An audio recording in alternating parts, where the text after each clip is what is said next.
ମୁଁ କହିପାରିବି ବିଜେପି ତ ତାଙ୍କର ବିଜେଡି ପ୍ରତିଦିନ ଷ୍ଟ୍ରଙ୍ଗ ହଉଛି। କି ଷ୍ଟ୍ରଙ୍ଗ ସିଏ କି କାମ ଇଏ ବିଜୁ ବାବୁଙ୍କ ଦଳ କୁଆଡେ ଗଲା?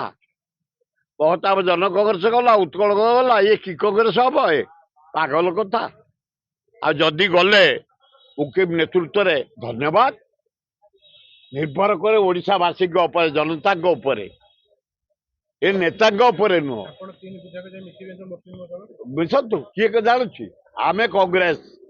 ତମକୁ କହିଦେଲି କମିଂ ଇଲେକ୍ସନ ରାହୁଲ ଗାନ୍ଧୀ ଯେଉଁଭଳି ଭାବେ ଇଣ୍ଡିଆ ବୁଲୁଛନ୍ତି, କନ୍ୟାକୁମାରୀ କାଶ୍ମୀର, ମଣିପୁରରୁ ବମ୍ବେ, ନାରୀ ନିର୍ଯାତନା, ବେକାର ସମସ୍ୟା, ଯୁଦ୍ଧ ଉପରେ କହିଲେ ନରେନ୍ଦ୍ର ମୋଦି ଅପାରଗ, ଟ୍ରମ୍ପ କଥା କହିପାରିବନି।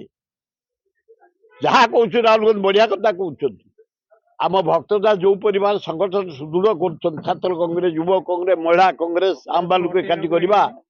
ଆଜି ଆମର 2ଟା କର୍ମୀ ସମ୍ମିଳନୀ ଅଛି। ତେଣୁ କଂଗ୍ରେସ କମିଂ ଇଲେକ୍ସନ ସମୟକୁ ଅପେକ୍ଷା କର। ଆଉ କିଛି ନା, କଂଗ୍ରେସ ଡେଲି ମାରି ଚାଲିବି।